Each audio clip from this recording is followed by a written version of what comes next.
Hello everyone, welcome back to Rupali's channel.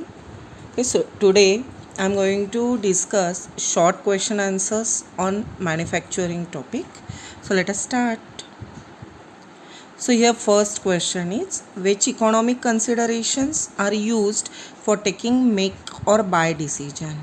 ठीक है, यानी हॉस्पिटल में अगर हमें इन हाउस प्रोडक्शन करना है या फिर बाहर से वो प्रोडक्ट परचेज़ करना है, इसका डिसीजन लेना ज़रूरी होता है. ठीक है, तो फिर वो डिसीजन लेने के लिए हमें जो हेल्प चाहिए वो मिलती है इन इकोनॉमिक कंसिडरेशंस के थ्रू. तो यहाँ पे 4 इकोनॉमिक कंसिडरेशंस है. 1 it is quality, then quantity, cost and then supply. ठीक है, क्वालिटी, अगर मार्केट में जो प्रोडक्ट अवेलेबल है वही सिमिलर प्रोडक्ट हमें मैन्युफैक्चर करेंगे और उसकी क्वालिटी अगर हम बेहतरीन बना सकते हैं जो क्वालिटी मार्केट में अवेलेबल है उससे. ठीक है, तो ये क्वालिटी कंसिडरेशन जो है वो इम्पॉर्टेंट कंसिडरेशन रहेगा. सेकंड है क्वांटिटी. तो यहाँ पे देखो, एक आधा प्रोडक्ट है हमें डेली यूज़ के लिए लग रहा है हॉस्पिटल में, यानी कि वो हमें लार्ज क्वांटिटी में लगेगा. ठीक है, तो फिर इस प्रोडक्ट का हम इन हाउस प्रोडक्शन कर सकते हैं. सेकेंडली, कुछ प्रोडक्ट्स ऐसे होते हैं कि बहुत कम क्वांटिटी में वो हमें लगते हैं, तो ऐसा हो सकता है कि आउटसाइडर सप्लायर जो रहेगा वो इंटरेस्टेड नहीं रहेगा इतनी कम क्वांटिटी हमें सप्लाई करने के लिए. तो फिर वैसे प्रोडक्ट्स जो है वो भी हम हॉस्पिटल में मैन्युफैक्चर कर सकते हैं. कॉस्ट, देखो कॉस्ट के लिए यहाँ पे हमें ना कंपेयर करनी पड़ती है cost per unit of the product which is available in the market and cost per unit of the same product that could be achieved by in-house production. ठीक है, और अगर यहाँ पे ऐसे हमें दिखता है एक स्टडी के बाद कि कॉस्ट पर यूनिट वो सिमिलर प्रोडक्ट की अगर हम इन हाउस प्रोडक्शन करेंगे तो कम रहेगी, तो फिर ऐसा प्रोडक्ट जो है वो भी हम हॉस्पिटल में बना सकते हैं. और लास्ट फैक्टर जो है वो है सप्लाई और सर्विस. तो ये सबसे ज़्यादा इम्पॉर्टेंट कंसिडरेशन है फॉर टेकिंग दिस डिसीजन, क्योंकि देखो अगर हम इन हाउस प्रोडक्शन करते हैं तो सप्लाई जो रहेगा वो मोर एश्योर्ड रहेगा, ज़्यादा एश्योर्ड रहेगा. ठीक है, सो ये 4 कंसिडरेशंस है जो कि यूज़ किए जाएंगे for taking the decision of making और buying. Clear? So the next question. ठीक है, इसमें अगर ना समझने में कुछ डिफ़िकल्टी वगैरह आ रही होगी या कुछ पॉइंट अगर क्लियर नहीं हो रहा होगा ना, तो आप कमेंट सेक्शन में ज़रूर से कमेंट कीजिए. So next question is, enlist methods of demand estimation that are used in hospital. So see, अभी हमने बताया कि इन हाउस प्रोडक्शन करना है या आउटसाइड से परचेज़ करना है, इसका डिसीजन हॉस्पिटल लेगा. और सपोज़ अभी हॉस्पिटल ने डिसीजन ले लिया है कि प्रोडक्ट्स जो है वो हॉस्पिटल में ही मैन्युफैक्चर करने हैं, तो हमें वहाँ पे क्या करना पड़ेगा, डिमांड एस्टिमेशन करना पड़ेगा कि कितनी क्वांटिटी में वो प्रोडक्ट्स हमें मैन्युफैक्चर करने हैं, वो हमें निकालना पड़ेगा. ठीक है, तो उसको क्या बोलते हैं, डिमांड एस्टिमेशन, या फिर इसी को फोरकास्टिंग भी बोला जाता है. ठीक है, तो यहाँ पे डिमांड एस्टिमेशन के लिए ये 3 मेथड्स यूज़ की जाती है. कॉजल मॉडल्स है, जजमेंटल मेथड है और एक्सटेंशन ऑफ पास्ट हिस्ट्री है. ठीक है, तीनों मेथड्स में अगर हम देखेंगे तो जनरली रिग्रेशन एनालिसिस जो है वो किया जाता है, यानी कि पास्ट में उस पर्टिकुलर आइटम की कितनी क्वांटिटी हमें लगी थी, ठीक है, उसके बेसिस पे यहाँ पे फ्यूचर डिमांड जो है वो एस्टिमेट की जाती है. Okay, so next question, what do you mean by centralized and decentralized purchases? so देखो, अभी हॉस्पिटल में जो परचेसेस किए जाते हैं उसके लिए डिफरेंट अरेंजमेंट्स अवेलेबल होते हैं, राइट. तो उसमें से एक है सेंट्रलाइज परचेसेस और दूसरी अरेंजमेंट जो है वो है डिसेंट्रलाइज परचेसेस की. तो इन दोनों में डिफरेंस क्या है, तो अभी हॉस्पिटल में जितने भी आइटम्स लगते हैं, ठीक है, इफ़ वो सारे आइटम्स की परचेसेस इकट्ठा की जाती है किसी एक ही डिपार्टमेंट के थ्रू, तो उसको हम क्या बोलेंगे, centralise purchases. That is these are the purchases of all items for an entire hospital. ठीक है, ऐसे परचेसेस को क्या बोलेंगे हम, सेंट्रलाइज्ड परचेसेस।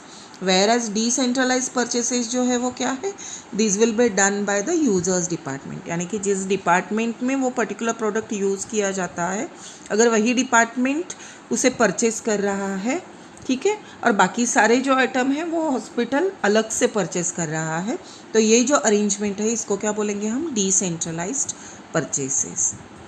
सो डिसेंट्रलाइज परचेसेस का एग्जांपल हम ले सकते हैं कि हियर फार्मेसी डिपार्टमेंट जो है इसको अलाउ किया जाता है for purchasing the drugs, medicines etcetera. ठीक है, इसके बाद next question, what are the different steps of purchase procedure. ठीक है, तो प्रोक्योरमेंट प्रोसेस या फिर परचेस प्रोसीजर जो है ये हम 4 स्टेप्स में ऑलरेडी डिस्कस कर चुके हैं। ठीक है, तो वो 4 स्टेप्स कौन से हैं, ठीक है, तो यहाँ पे देखिए फर्स्ट स्टेप जो रहेगी वो क्या रहेगी, परचेस रिक्विजिशन। सो परचेस रिक्विजिशन यानी क्या है, तो ये रिक्वेस्ट रहेगी for carrying out the purchases. ठीक है, फिर नेक्स्ट स्टेप जो है वो क्या है, कोटेशन इन्विटेशन है। सो हियर परचेस ऑफिसर के पास परचेस रिक्विजिशन आ जाएगी, तो वो परचेस ऑफिसर क्या करेगा, उस पर्टिकुलर आइटम के लिए सिलेक्टेड सप्लायर्स से कोटेशंस इनवाइट करेगा। ठीक है, यानी कि कॉम्पिटिटिव रेट्स जो है वो इनवाइट किए जाएंगे यहाँ पे। सो ये रहेगी सेकेंड स्टेप। थर्ड स्टेप जो है वो है परचेस ऑर्डर। ठीक है, तो अभी परचेस ऑर्डर प्लेस करने से पहले यहाँ पे परचेस ऑफिसर क्या करेगा, जो इनवाइटेड कोटेशंस है, कॉम्पिटिटिव रेट्स है, ठीक है, उनको कंपेयर करेगा। ठीक है, और यहाँ पे हम फार्मा प्रोडक्ट्स से डील कर रहे हैं, so we will be needing quality items, right. So यहाँ पे क्या किया जाएगा, ये जो कोटेशंस है इनको कंपेयर किया जाएगा in terms of quality and then in terms of the rate. ठीक है, और फिर इसके बाद सप्लायर सिलेक्ट किया जाएगा और after selecting the supplier purchase order बना के उसको भेज दी जाएगी। ठीक है, और फिर लास्ट स्टेप जो है वो रहेगी रिसिप्ट ऑफ गुड्स। ठीक है, फिर सप्लायर को परचेस ऑर्डर मिलने के बाद सप्लायर हमें वो गुड्स जो है वो भेज देगा। ठीक है, और फिर ये गुड्स जो है वो हॉस्पिटल का जो रिसिप्ट सेक्शन है, स्टोर्स का जो रिसिप्ट सेक्शन है वो रिसीव करेगा। ठीक है, और इसकी एंट्री कर देंगे रिकॉर्ड में, रजिस्टर में, जहाँ पे हमारी ये परचेस प्रोसीजर जो है वो कंप्लीट हो जाएगी। So basically this 4 steps are involved, that is purchase requisition, quotation invitation, purchase order and then receipt of goods. ठीक है, इसके बाद नेक्स्ट क्वेश्चन देखते हैं, what is EOQ। So see here this EOQ क्या है, ये economic order quantity. So here economic order quantity को कैसे हम डिफाइन करते हैं, सो economic order quantity it is that quantity at which ordering cost and the carrying cost both will be at the minimum। हम जब भी कोई परचेज करते हैं ना, ठीक है, उसमें 2 टाइप के कॉस्ट इन्वॉल्व रहते हैं, एक है ऑर्डरिंग कॉस्ट और दूसरी है कैरिंग कॉस्ट। ऑर्डरिंग कॉस्ट यानी कि कॉस्ट किस चीज़ का है, ऑर्डर बनाने का, वो ऑर्डर भेजने का, वो ऑर्डर लिखने का। ठीक है, तो ये जो कॉस्ट है इसको बोलेंगे हम ऑर्डरिंग कॉस्ट। कैरिंग कॉस्ट यानी क्या है, तो उस इन्वेंटरी को होल्ड करने के लिए जो कॉस्ट लगेगी, ठीक है, उसको क्या बोलेंगे हम, कैरिंग कॉस्ट या फिर होल्डिंग कॉस्ट। ठीक है, तो इन दोनों कॉस्ट में यहाँ पे प्रॉपर बैलेंस होना चाहिए। देखो, अगर हम बहुत ही कम क्वांटिटी में एक आधा आइटम मंगा रहे हैं तो हमें फिर फ्रीक्वेंट ऑर्डर्स जो है वो प्लेस करनी पड़ेगी, जिससे कारण क्या हो जाएगा, ऑर्डरिंग कॉस्ट जो है वो इंक्रीज़ हो जाएगा। ठीक है, फिर ऑर्डरिंग कॉस्ट कम करने के लिए अगर हम एक बड़ी ही क्वांटिटी के ऑर्डर एकदम से प्लेस कर देते हैं तो वहाँ पे क्या है, फिर कैरिंग कॉस्ट जो है वो बढ़ जाएगी। कैरिंग कॉस्ट क्यों बढ़ेगी, तो देखो जो भी आइटम्स हमने मंगाए हैं उनको हमें प्रॉपरली स्टोर करना पड़ेगा। ठीक है, तो वो जो स्पेस हम यूज़ कर रहे हैं उसका हमें रेंट देना पड़ेगा, वहाँ पे जो स्टोर कीपर वर्क कर रहा है उसकी हमें सैलरी देनी पड़ेगी। ठीक है, कुछ लॉसेस भी हमें बियर करने लग सकते हैं, ब्रेकेज के कारण, एक्सपायरी के कारण वगैरह। सो इन सब चीज़ों के कारण क्या हो जाएगा कि कैरिंग कॉस्ट जो है वो बढ़ जाएगा। सो हियर ये इकोनॉमिक ऑर्डर क्वांटिटी जो है इसके कारण हमें वो प्रॉपर क्वांटिटी मिल जाती है। ठीक है, जहाँ पे ऑर्डरिंग कॉस्ट और कैरिंग कॉस्ट दोनों भी कैसे रहेंगे, तो मिनिमम पे रहेंगे।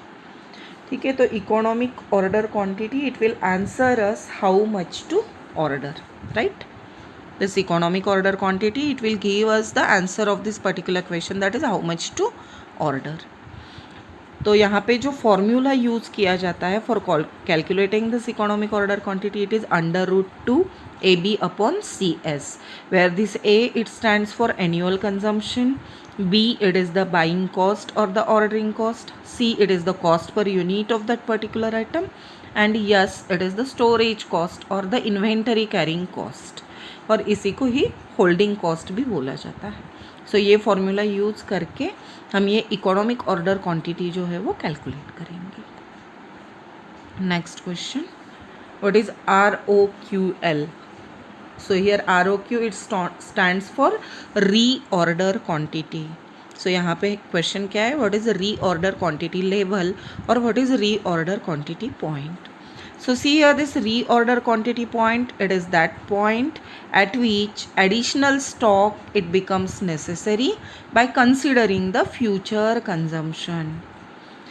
देखिए ये जो रीऑर्डर क्वांटिटी लेवल है या फिर रीऑर्डर क्वांटिटी पॉइंट है, ये हमें एक सवाल का जवाब देता है कि when to place the order, हमें ऑर्डर कब प्लेस करनी है. एक बार आपने वो पर्टिकुलर आइटम मंगा लिया है, उसके बाद वो हॉस्पिटल में यूज़ होना स्टार्ट हो जाएगा, ठीक है. फिर नेक्स्ट ऑर्डर हमें कब भेजनी है, इसका जो जवाब है हमें वो मिल जाएगा इस रीऑर्डर क्वांटिटी पॉइंट से या फिर रीऑर्डर क्वांटिटी लेवल से. और सो इसको डिफाइन करते वक्त कैसे बोल रहे हैं हम, it is that point eight which additional stock becomes necessary by considering the future consumption. यानी जब हम ऑर्डर प्लेस करने वाले होते हैं ना, तब हमारे पास वो आइटम जो है वो रहेगा, थोड़ी बहुत अमाउंट में वो रहेगा ही, ठीक है. लेकिन इस पॉइंट के कारण हमें ये पता चल जाता है कि अगर हम फ्यूचर की बात करें तो हमें अभी नेक्स्ट ऑर्डर प्लेस करने का टाइम आ गया है, हमें और वो पर्टिकुलर आइटम जो है वो मंगा लेना चाहिए, ठीक है. ये रीऑर्डर क्वांटिटी लेवल जो है, it will provide a buffer stock and so it will avoid out of stock situation, ठीक है. ये बफर स्टॉक जो है वो प्रोवाइड करता है, जिसके कारण आउट ऑफ स्टॉक सिचुएशन हमें फेस नहीं करनी पड़ती. तो ये पॉइंट कैलकुलेट कैसे करेंगे हम. So see reorder quantity point, it means और it is equal to lead time multiplied by average consumption plus safety stock. So here lead time यानी कौन सा टाइम है. So lead time, it is the time between placing an order and receiving the goods, ठीक है. ऐसे नहीं होगा कि हम आज ऑर्डर भेज देंगे तो हमें नेक्स्ट डे तुरंत वो आइटम्स मिल जाएंगे, ऐसा नहीं होता है. ये थोड़ा सा तो भी समय लेगा, ठीक है. तो वो जो समय लगता है ऑर्डर भेजने के बाद आइटम मिलने तक, उसको क्या बोलेंगे हम, लीड टाइम, ठीक है. So here reorder quantity point जो है वो कैलकुलेट हम कैसे करेंगे, this lead time multiplied by average consumption plus safety stock. यानी सपोज 10 दिन का लीड टाइम का पीरियड हम कंसिडर कर रहे हैं और हमारा एवरेज कंजम्पशन जो है वो सपोज कि सिरप की बॉटल्स वगैरह है, सपोज 10 बॉटल हमें डेली लगती है, so that will be it's average consumption, ठीक है. सो लीड टाइम हम बोल रहे हैं 10 डेज का है, एवरेज कंजम्पशन जो है वो 10 बॉटल्स है पर डे, ठीक है. और इसका हम सेफ्टी स्टॉक सपोज 5 दिन का रखते हैं हमारे पास, यानी 50 बॉटल्स का सेफ्टी स्टॉक हो गया. यानी हम ये रीऑर्डर कब करेंगे ये सिरप्स की बॉटल. सो देखो lead time 10 multiplied by average consumption 10 कितना हुआ, 10 इंटू 10 100 प्लस सेफ्टी स्टॉक हम बोल रहे हैं 5 दिन का है, यानी 50 बॉटल्स का है, यानी 150 बॉटल्स. यानी जब हमारे पास स्टॉक में 150 बॉटल्स रहेंगी उस पर्टिकुलर सिरप की, तभी हमें क्या करना पड़ेगा, नेक्स्ट ऑर्डर जो है उसका वो भेजना पड़ेगा. Okay, so this is this reorder quantity point. Next question, enlist different areas of sterile products area. So देखो अभी स्टेराइल मैन्युफैक्चरिंग एरिया जो है, स्टेराइल प्रोडक्ट्स एरिया जो है, इसको डिफरेंट एरियाज़ में डिवाइड किया जाता है. जैसे कि क्लीनअप एरिया रहेगा, प्रिपरेशन एरिया रहेगा, aseptic area will be there, quarantine area रहेगा और पैकेजिंग एंड लेबलिंग एरिया रहेगा. नाम जो है वो सेल्फ एक्सप्लेनेटरी है. क्लीनअप एरिया जो है, यहाँ पे अर्ली क्लीनिंग अप प्रोसेस जो है वो की जाएगी, ठीक है. फिर वो रॉ मटेरियल्स हो या फिर कंटेनर्स क्लोजर्स हो या फिर इक्विपमेंट्स हो, इन सब का क्लीनअप जो है वो इस एरिया में किया जाएगा. सेकेंड है preparation area, as the name indicates यहाँ पे compounding of the product it will be carried out. Aseptic area है, यहाँ पे फीलिंग एंड सीलिंग ऑपरेशन किया जाएगा। असेप्टिक एरिया टोटली फ्री रहेगा माइक्रोबियल कंटेमिनेशन से। ठीक है, जब भी हम प्रिपरेशन बल्क में बनाते हैं और फिर उसको हम डिवाइड करते हैं छोटे छोटे से कंटेनर्स में, तब कंटेमिनेशन की रिस्क ज़्यादा रहती है, और इसलिए ये जो फीलिंग ऑपरेशन है ये किया जाता है इस असेप्टिक एरिया में। और असेप्टिक एरिया में ही just after filling sealing operation it will be carried out. एक बार फिलिंग और सीलिंग हो जाए तो हमारा प्रोडक्ट जो है वो रैंडमली टेस्टिंग के लिए भेजा जाएगा क्वालिटी कंट्रोल डिपार्टमेंट के पास, और तब तक पूरी बैच जो है वो शिफ्ट की जाएगी इस क्वारंटाइन एरिया में। और once it is approved by quality control department, whole batch it will be shifted to this packaging and labelling area. So the next question, endless series of filters through which air passes while entering the aseptic area. So अभी मैंने बताया था ना कि aseptic area जो है वो कैसे रहता है, स्टेराइल एरिया रहता है, फ्री रहता है माइक्रोबियल कंटेमिनेशन से। इवन पार्टिकुलेट काउंट जो है वो भी वहाँ पे एकदम से मिनिमम रहता है, जितना हम मिनिमाइज कर सकते हैं उतना पार्टिकुलेट काउंट वहाँ पे मिनिमम किया हुआ रहता है। ठीक है, क्योंकि देखो एक आधा area completely free from particles करना है तो वो हम उतना तो नहीं कर सकते हैं, लेकिन जितना मिनिमम से मिनिमम काउंट हम कर सकते हैं उतना मिनिमम काउंट यहाँ पे किया हुआ रहता है। तो यहाँ पे जो एयर पास होती है इनसाइड द असेप्टिक एरिया, वो एयर जो है वो कैसी रहनी चाहिए, तो स्टेराइल रहनी चाहिए, वो फ्री रहनी चाहिए microbial as well as particulate contamination से। ठीक है, इसके लिए इस एयर को पास किया जाता है through the series of filters. ठीक है, तो यहाँ से एयर जो है वो शुरू में प्री फिल्टर्स से पास होगी। ये प्री फिल्टर्स बने हुए रहते हैं श्रेडेड क्लॉथ के या फिर ग्लास वूल के। ठीक है, ये प्री फिल्टर्स क्या करेंगे, जो ग्रॉस पार्टिकुलेट मैटर प्रेजेंट रहेगा एयर में उसको रिमूव करेंगे। ठीक है, फिर ये जो एयर है बाद में पास होगी इलेक्ट्रोस्टैटिक प्रेसिपिटेटर्स से। प्रेसिपिटेटेड हुआ है यहाँ पे, it is precipitator. Okay, so pre filters के बाद एयर पास हो जाएगी इलेक्ट्रोस्टैटिक प्रेसिपिटेटर से। इलेक्ट्रोस्टैटिक प्रेसिपिटेटर क्या करेंगे, ये रिमूव करेंगे fine debris that is present in the air. Gross particulate matter pre filters remove करेंगे, फाइन पार्टिकुलेट मैटर जो प्रेजेंट रहेंगे वो रिमूव हो जाएंगे इलेक्ट्रोस्टैटिक प्रेसिपिटेटर से। तो यहाँ पे ये पार्टिकल्स रिमूव कैसे होंगे, ठीक है, तो ये इलेक्ट्रोस्टैटिक प्रेसिपिटेटर क्या करेगा, एयर में जो भी फाइन पार्टिकल्स प्रेजेंट रहेंगे उसको चार्जेस देगा, पॉजिटिव या फिर नेगेटिव। ठीक है, और इसमें फिर अपोजिटली चार्ज प्लेट्स रहेंगी। ठीक है, पॉजिटिवली चार्ज प्लेट भी रहेगी और नेगेटिव चार्ज भी प्लेट रहेगी। ठीक है, फिर जिस पार्टिकल पे पॉजिटिव चार्ज आएगा वो अट्रैक्ट हो जाएगा towards the negatively charge plate, जिस पार्टिकल पे नेगेटिव चार्ज आएगा वो अट्रैक्ट हो जाएगा towards the positively charge plate. और इस तरह से वो फाइन पार्टिकुलेट मैटर जो कि एयर में प्रेजेंट है वो भी रिमूव हो जाएगा। इसके बाद अब ये जो एयर है ये पास हो जाएगी HEPA फिल्टर्स के through. So HEPA filters that is high efficiency particulate air filters. तो इसके बारे में हम प्रीवियस वीडियो में डिस्कस कर चुके हैं।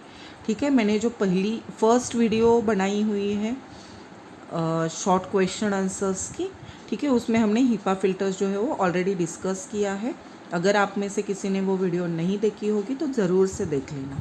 ठीक है, तो HEPA filters that is high efficiency particulate air filters, ये क्या करेंगे, 99.97% इफ़िशियंसी से 0.3 माइक्रोन और उससे ज़्यादा साइज़ के पार्टिकल्स जो है वो रिमूव कर देंगे।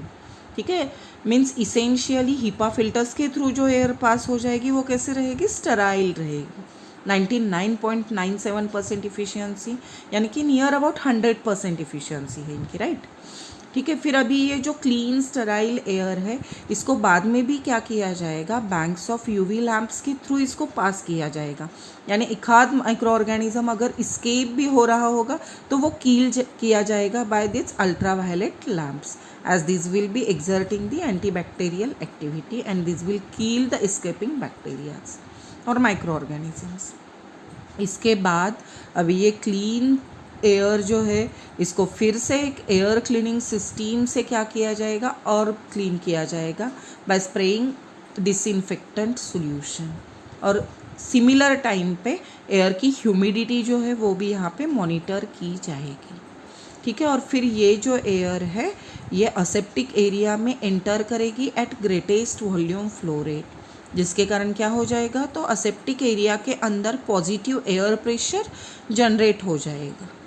ठीक है। और इसके कारण चांसेस एकदम से नील हो जाएंगे कि बाहर की सराउंडिंग अनक्लीन एयर जो है वो हमारे असेप्टिक एरिया में एंटर नहीं कर पाएगी, क्योंकि बाहर का जो एयर प्रेशर रहेगा उससे ज़्यादा एयर प्रेशर जो है वो असेप्टिक एरिया में मेंटेन रहेगा।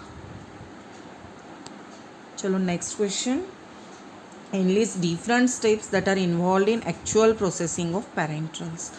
ठीक है। अभी एक्चुअल प्रोसेसिंग ऑफ पैरेंटल्स में जो डिफरेंट स्टेप्स इन्वॉल्व है, देखो नाम से ही ना डिस्क्रिप्शन समझ में आ जाती है कि इसमें आपको क्या डिस्कस करना है। सो जस्ट ये नेम याद रखिए। ठीक है। फर्स्ट जो स्टेप है वो है cleaning of containers, closures and equipments. ठीक है। सेवरल वॉशेस देंगे यहाँ पे वाटर के। ठीक है। फाइनल वॉश जो रहेगा वो किसका रहेगा, फ्रेशली प्रिपेयर्ड डिस्टिल वाटर का रहेगा। ठीक है। फिर ये जो वेट कंटेनर्स है इनको अगर हमें एकदम से यूज़ करना है जल्दी से, तो हम इसको क्या करेंगे, हॉट एयर ओवन में ड्राई करके ले लेंगे। या फिर अगर हमें ये बाद में यूज़ करने हैं तो हम इनको क्या करेंगे, लैमिनार एयर फ्लो में रख देंगे, जिसके कारण इनका फिर से कंटेमिनेशन नहीं होगा और ये ड्राई हो जाएंगे। ठीक है। कंटेनर्स न्यू कंटेनर्स है तो उनको एयर ट्रीटमेंट से भी क्लीन किया जाता है। ठीक है। सो जनरल डिस्क्रिप्शन है, लिख सकोगे आप लोग। ठीक है। इसके बाद नेक्स्ट स्टेप जो है वो क्या है, प्रिपरेशन ऑफ प्रोडक्ट। ठीक है। प्रिपरेशन और कंपाउंडिंग ऑफ प्रोडक्ट जो है वो यहाँ पे किया जाएगा। ये करने के लिए हमें क्या करनी पड़ेगी, तो रिटर्न इंस्ट्रक्शंस जो है वहाँ पे वो फॉलो करने पड़ेंगे। ठीक है। जो भी आइटम्स हम यूज़ कर रहे हैं उनको प्रॉपर सीक्वेंस में ऐड करके हमें मिक्सिंग करनी पड़ेगी प्रॉपरली। ठीक है। यहाँ पे हमें ध्यान रखना पड़ेगा कि मिक्सिंग जो है वो प्रॉपर ऑर्डर में हो रही है, वेइंग जो है वो एकदम से एक्यूरेटली की गई है। ठीक है। और मिक्सिंग करते वक्त हमें ध्यान देना पड़ेगा कि इक्विपमेंट के सरफेसेस जो है वो ज़्यादा वेट नहीं है। ठीक है। अगर इक्विपमेंट जो हम यूज़ कर रहे हैं वो अगर ज़्यादा वेट रहेगा तो इससे कारण हमारे प्रोडक्ट का डाइल्यूशन वगैरह भी हो सकता है, फिज़िकल इनकम्पैटिबिलिटी हो सकती है अगर हमारा प्रोडक्ट ड्राई पाउडर है तो।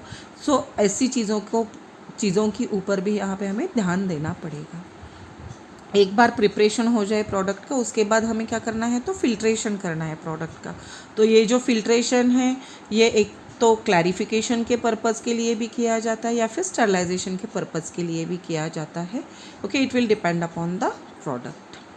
देन एक बार फिल्ट्रेशन हो जाने के बाद हमें ये प्रोडक्ट जो है वो फाइनल कंटेनर में फील करना पड़ेगा। सो फीलिंग और सीलिंग का जो प्रोसेस है वो किया जाएगा असेप्टिक एरिया में to avoid any chances of the microbial contamination. ठीक है। अभी फीलिंग देखो कि आपको किस चीज़ की फीलिंग करनी है उसके ऊपर वो डिपेंड करेगा कि अगर लार्ज वॉल्यूम प्रिपरेशंस है आपके तो उसको फीलिंग के लिए हम या तो प्रेशर फीलिंग की मेथड यूज़ करेंगे या फिर ग्रेविटी फीलिंग की मेथड है। लार्ज स्केल पे ऑपरेशन अगर हम कर रहे हैं तो वैक्यूम फीलिंग की जो प्रोसेस है वो हम यूज़ कर सकते हैं। ठीक है। स्मॉल वॉल्यूम पैरेंटल्स को की अगर आपको फीलिंग करनी है तो उसके लिए भी हमें डिफरेंट मेथड्स जो है वो यूज़ करनी पड़ेगी। पाउडर फीलिंग अगर आपको करना है तो स्कूप मेथड वगैरह जो है वो हम यहाँ पे यूज़ कर सकते हैं। फिलिंग के बाद यहाँ पे सीलिंग करनी पड़ेगी।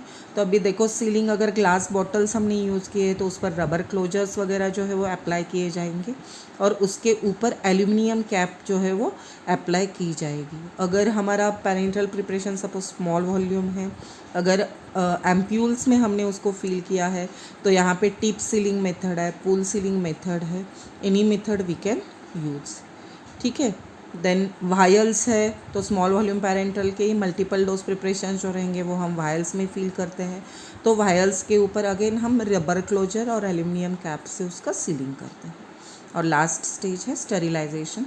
तो पैरेंटल प्रिपरेशन जो है वो जनरली हम टर्मिनल स्टेरिलाइजेशन मेथड से ही स्टेरिलाइज करते हैं।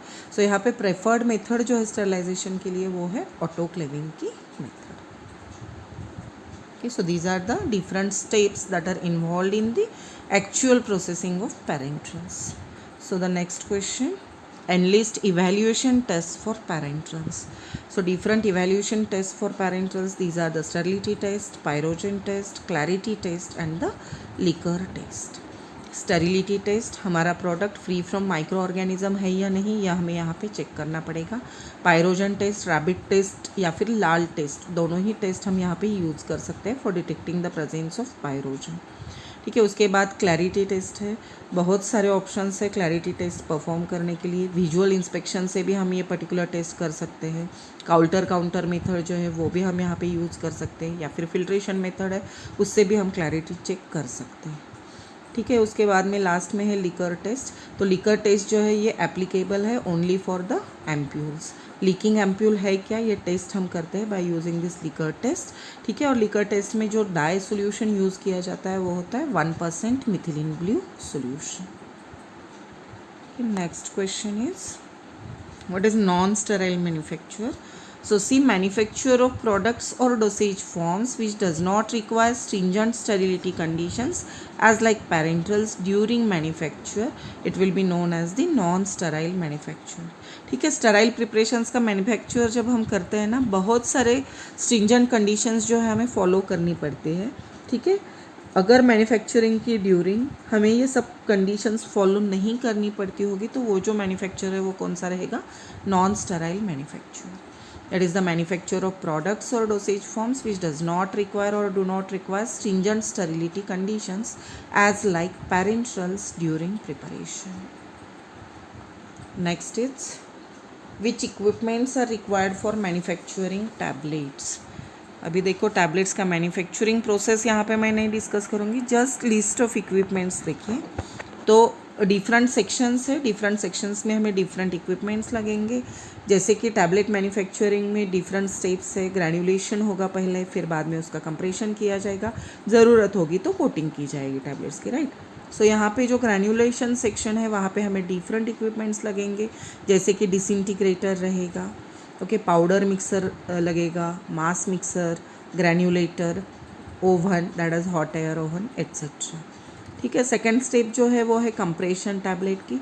सो कंप्रेशन सेक्शन में हमें क्या क्या लगेगा, एक तो सिंगल पंच मशीन लगेगी या फिर रोटरी पंच मशीन लगेगी, टैबलेट काउंटर लगेगा, पंचेस और डाइज के लिए स्टोरेज एरिया लगेगा, और लास्ट स्टेप जो है कोटिंग की, तो उसके लिए अलग से कोटिंग सेक्शन लगेगा। वहाँ पे जैकेटेड केटल्स लगेंगी, कोटिंग पैन, पॉलिशिंग पैन के, heater and exhaust system will be required. So these are the different equipments which are required for manufacturing tablets. Next, which additives are used in case of small volume parenterals?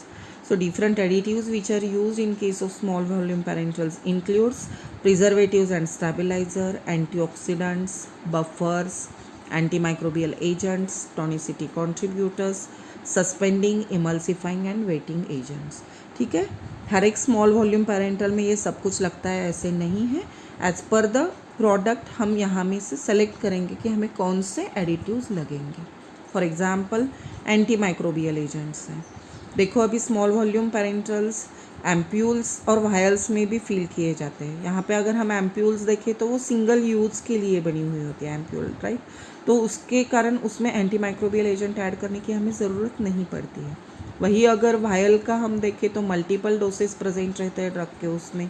Okay, and while withdrawing each dose of drug there is a risk of contamination. तो वो risk avoid करने के लिए वहाँ पे हम anti microbial agents जो है वो यूज़ कर सकते हैं. ठीक है, तो ये डिफरेंट एडिटिव जो है वो एज पर नीड यूज़ किए जाएंगे in the preparation of small volume पैरेंटल्स.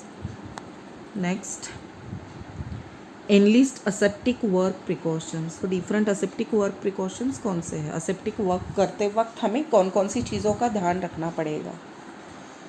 तो देखो यहाँ पे क्या करना पड़ेगा, नो टच टेक्निक जो है वो हमें यूज़ करनी पड़ेगी. डायरेक्टली हैंड से हमें कहाँ पे भी वहाँ टच नहीं करना है. ठीक है, वहाँ का जो एरिया रहेगा, पर्सोनल्स रहेंगे, इनको हमें मेंटेन करना पड़ेगा as per the prescribed programme. ठीक है, अभी पर्सोनल्स कैसे मेंटेन करने हैं? तो देखो अभी स्टराइल मैन्युफैक्चर हो रहा है, असेप्टिक एरिया में अगर वो पर्सोनल वर्क कर रहा है तो उसको प्रिस्क्राइब्ड यूनिफॉर्म जो है वो यूज़ करना ही पड़ेगा. ठीक है, उसको इन एंड आउट मूवमेंट जो है वो करटेल करने पड़ेगी एज फार एज पॉसिबल. ठीक है, देन हमारा जो असेप्टिक एरिया रहेगा वहाँ पे हमें डेली रूटीनली कंटेमिनेशन चेक जो है वो करना पड़ेगा. ठीक है। एरिया के अंदर एयर डिस्टर्बेंस जितना मिनिमम हो उतना मिनिमाइज़ करना पड़ेगा। एरिया में जितना इंटरप्शन कम करवा सकते उतना कम करना पड़ेगा। और ओनली ट्रेंड पर्सनल्स जो है उनको ही असेप्टिक वर्क करने को दिया जाएगा, ठीक है। और अनऑथराइज पर्सनल्स जो है उनको कभी भी एंट्री नहीं दी जाती है असेप्टिक एरिया में।